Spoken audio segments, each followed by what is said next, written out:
Good evening, my dear brothers and sisters in Christ, and greetings and blessings as well for all those who are with us, ang atin pong online community sa Facebook page ng Chapel of the Eucharistic Lord. Ang pagpapala ng Diyos ay sumainyo. We continue to pray for our brothers and sisters who were really or severely affected by the typhoon Pepito. The blind man kept calling out, all the more nung siya ay napansin. Sabi ng mga tao, huwag kang maingay, tumahimik ka. But he kept shouting and calling the attention of Jesus, Son of David, have pity on me. It's good to look at the situation of the blind man from Jericho. Ano nga ba yung matututunan natin sa kanya? He was a blind beggar who was treated poorly by many. Actually, hindi naman niya kasalanan maging bulag. He was born blind. And pwedeng sabihin na binulag niya yung sarili niya. But he was born blind. He was born blind. But for them, for the people in the time of Jesus, when you are deprived of one of your senses, or if you are sick with leprosy or whatever sickness, it is a curse. Sumpa. Ito ay dahil makasalanan ka, kaya ikaw ay nagdudusa sa mga karamdaman. But again, the blind man was born blind. It was not his making. Hindi niya kasalanan na maging bulag siya. And he was treated as if he were no good and was a sinner. Kasi nga, akala nila makasalanan ng tao, kaya pinarurusahan ng Diyos. And so when he began to call out for mercy from Jesus, he was told to be silent by those the people around him. But what did the blind man do? Doon sa mga pagpipigil ng mga tao sa kanya, did he give in to their oppression, to their ridicule? Certainly not. Sabi nga, he shouted all the more. He kept calling out all the more. At dahil doon sa persistence na yon, Jesus took notice of him, of his faith, and he was healed. What is the great lesson taught here?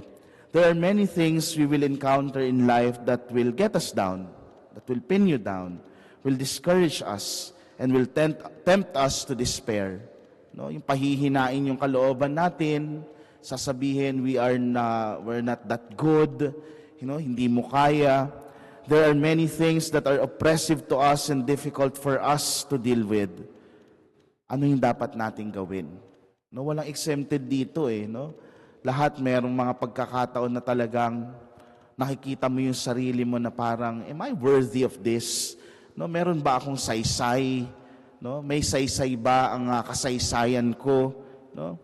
So, should we give in to the struggle and then retreat into a hole of self-pity?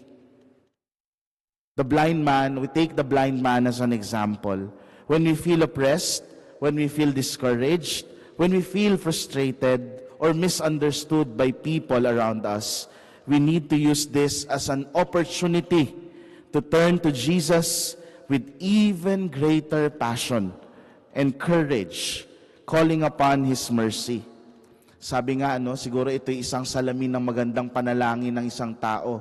Even though at times we feel it, our prayers are not answered, sabi lang nila, push. Ano ibig sabihin daw ng push? Pray until something happens. Ganon-ganon yung naging ugali ng blind man. Sumigaw siya, all the more, para marinig siya ni Jesus. Siguro ganun din yung paanyaya sa atin. In our own prayer life, in our own faith life, push. Pray until something happens. And there are two effects of difficulties in life. Either they beat us down or they make us stronger. Saan tayo dito?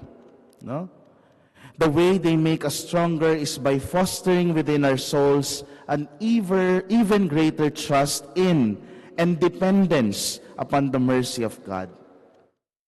It's good time to reflect, my dear brothers and sisters. What is it that discourages me? What is it that oppresses me?